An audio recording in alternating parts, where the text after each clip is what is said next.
buat Bapak bertiga. Sebelum demo saya akan bonsai ini kita butuh kawat. Bisa ditunjukkan kawatnya. Nah, ini kawat bonsai ada bermacam-macam ukuran mulai dari nomor 1 sampai nomor 6. Ini kawat bonsai yang bahan dasarnya itu yang ada di. Coba kan Bapak Frank tunjukkan remernya seperti apa. Nah, ini alat putar sehingga kita tidak capek lagi jalan keliling pohon kecil ini. Kita tinggal putar saja sesuai keinginan. Yang kedua, yang ketiga, ada gunting ini seperti yang rekan-rekan saksikan. Ada gunting pruning, ada catok, ada catok cembung, ada pemecah batang. Nah, itu catok miring, ada pemecah batang. Ya, lanjut. Ada ada gunting kawat. Ya, sudah lengkap. Yang berikut, kita juga butuh kalau saat memotong ranting atau dahan, kita juga butuh yang namanya salap kambium. Ini salap kambium fungsinya untuk menutup kambium yang terluka. Jadi tidak menimbulkan kebusukan batang. Itu tujuan atau fungsi dari salap kambium. Sedangkan untuk vitamin B1 ini anti stres. Jadi tanaman yang kita misalnya dari polybag kita pindahkan ke pot, terlebih dahulu kita siram dengan ini supaya mengurangi stres dari pohon yang kita pindahkan. Yang berikut ada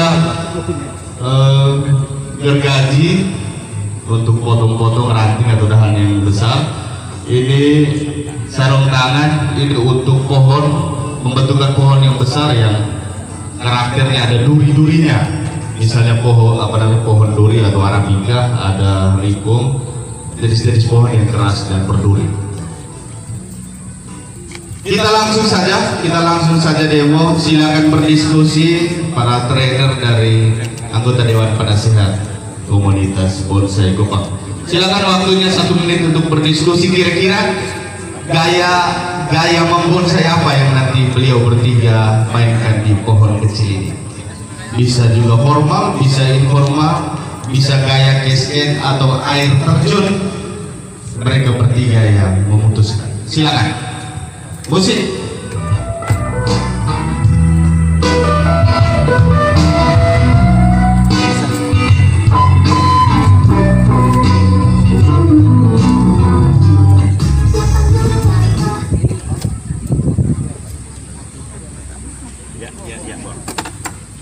Kalau ketiga beliau di depan, saya tahu persis mereka tiga punya gaya bermain bonsai.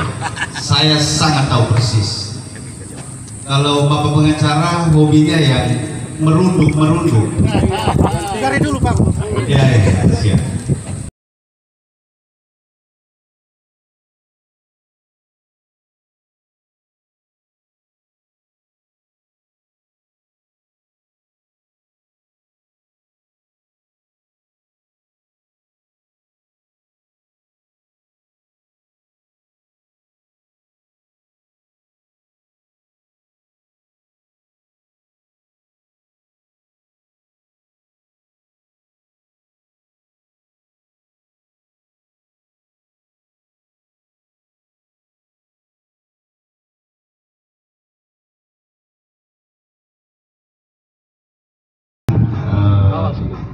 Melihat dulu kira-kira pohon ini cocok atau pantas kita mainkan dengan gaya membonsai seperti apa. Selanjutnya biasanya seleksi cabang atau batang. Tapi untuk pohon yang kecil begini, itu tingkat kerumitan atau kesulitannya sangat tinggi. Beda dengan pohon yang besar. Sehingga kadang kalau dalam penjualan bonsai itu terkadang pohon yang kecil justru lebih mahal dari pohon yang besar. Itu tadi karena tingkat kerumitan pohonnya lebih susah, lebih detail sekali. Kita saksikan Bapak Frank punya gaya berdiri, punya gaya pelintir. Kalau pinggang. Mantap. Ini orang tua yang semangatnya luar biasa.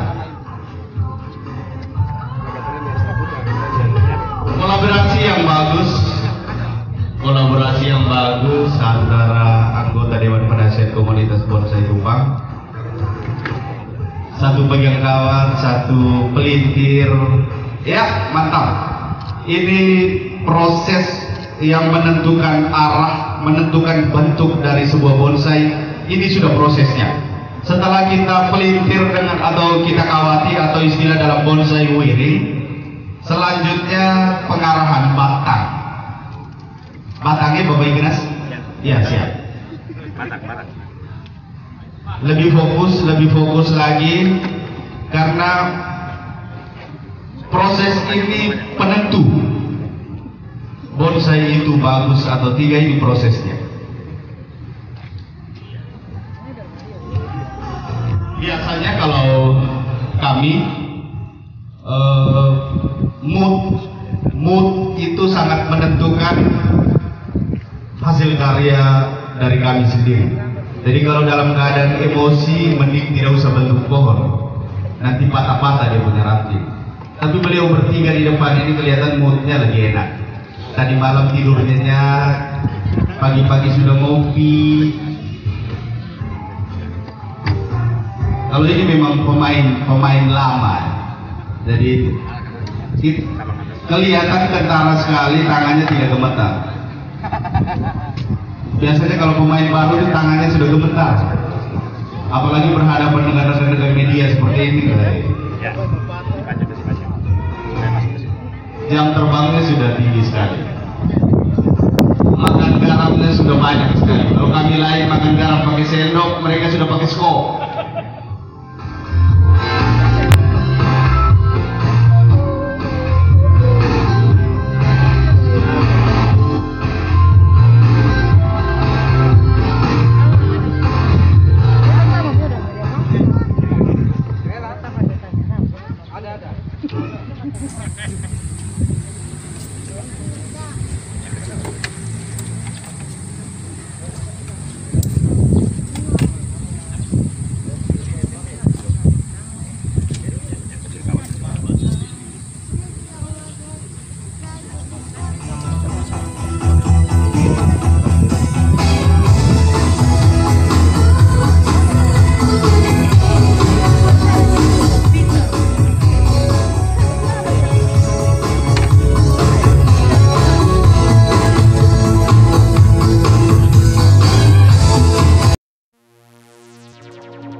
Baik, jadi saya sementara duduk dengan beberapa rekan wartawan di sini.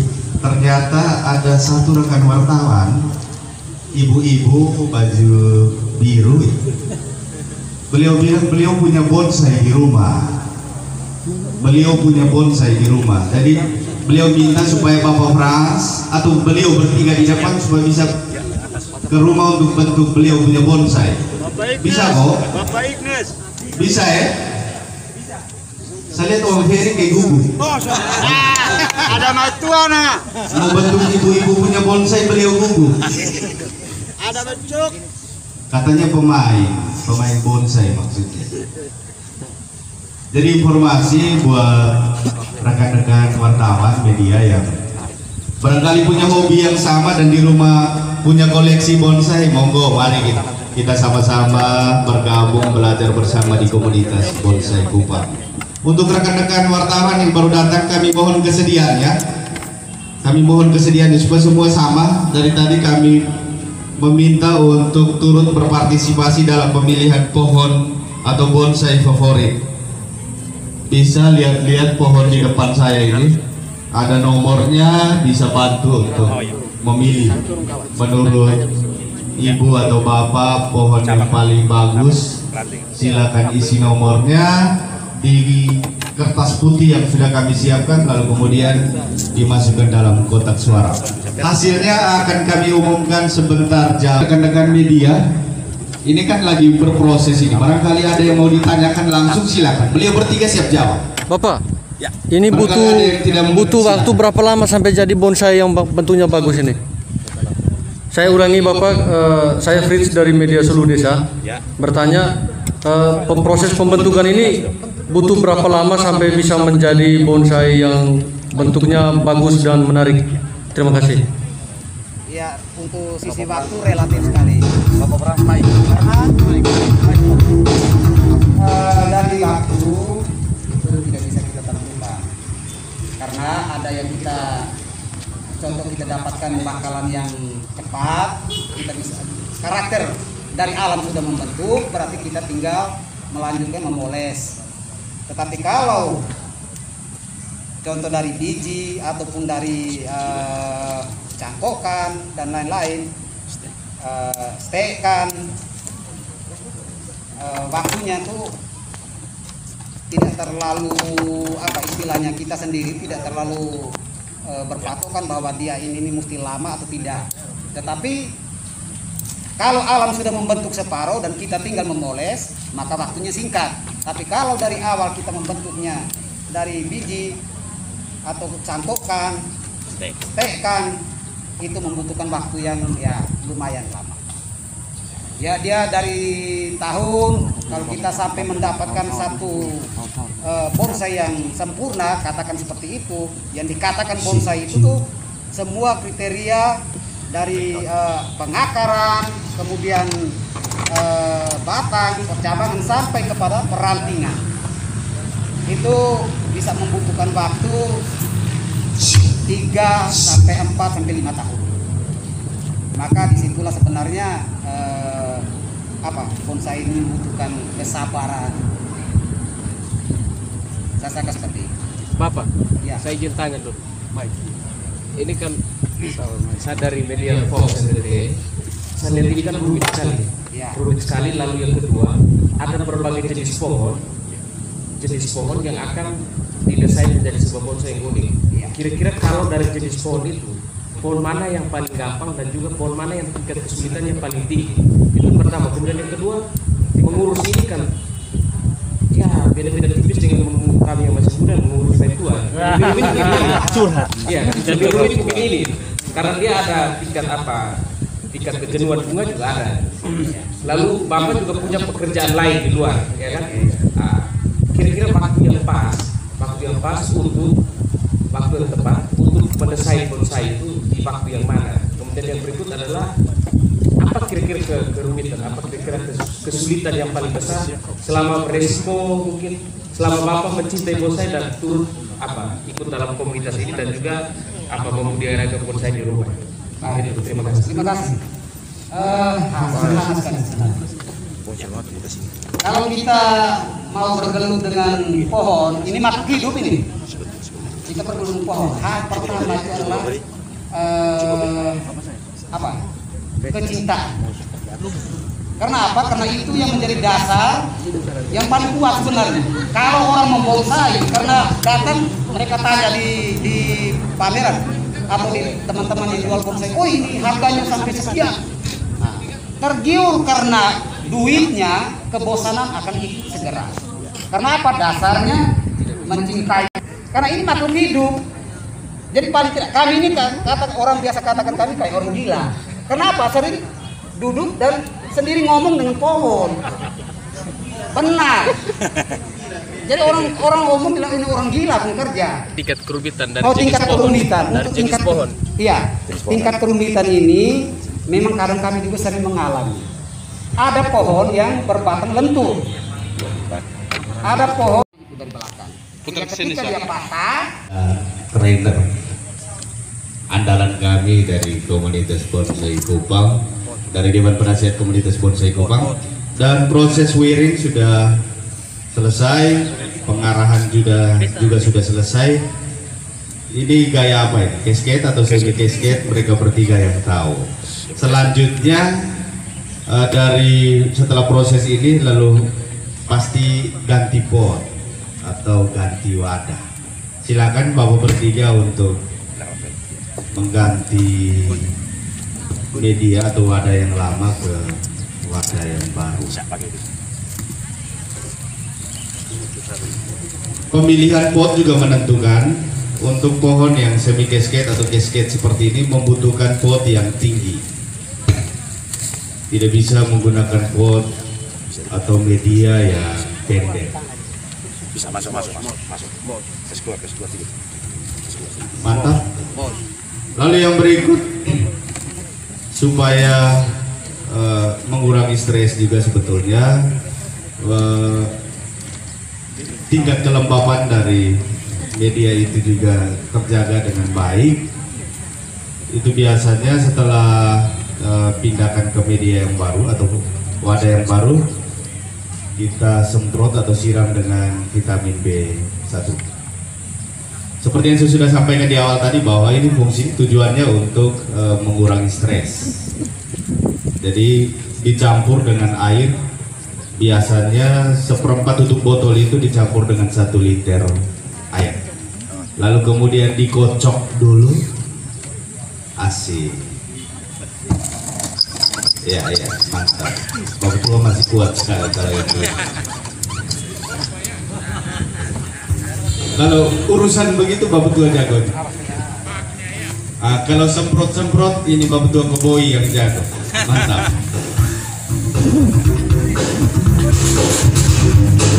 Jadi rekan-rekan media barangkali punya foto awal. Biasanya kalau setelah membentuk bonsai itu kami yang biasa menggeluti ini, biasanya ada foto awal sebelum pembentukan dan sesudah pembentukan untuk membedakan ini dia punya perubahan di mana. Tadi kan lurus, tegak lurus. Bapak bertiga sudah kasih tunduk setia. Dari batang yang tadi lurus, Bapak bertiga kasih tondok setia seperti itu. Modelnya sudah bagus. Boleh kalau ada yang mau beli silakan. Bisa dilelang. Ada yang berminat silakan. Setelah ini akan ada, karena suara ibu berdua ini menentukan sekali. Yang mau ke Jepang ini siapa? Mudah-mudahan saya yang terpilih. Saya punya nomor 35. Ini pohon 30 saja. Ada kotaknya di sini.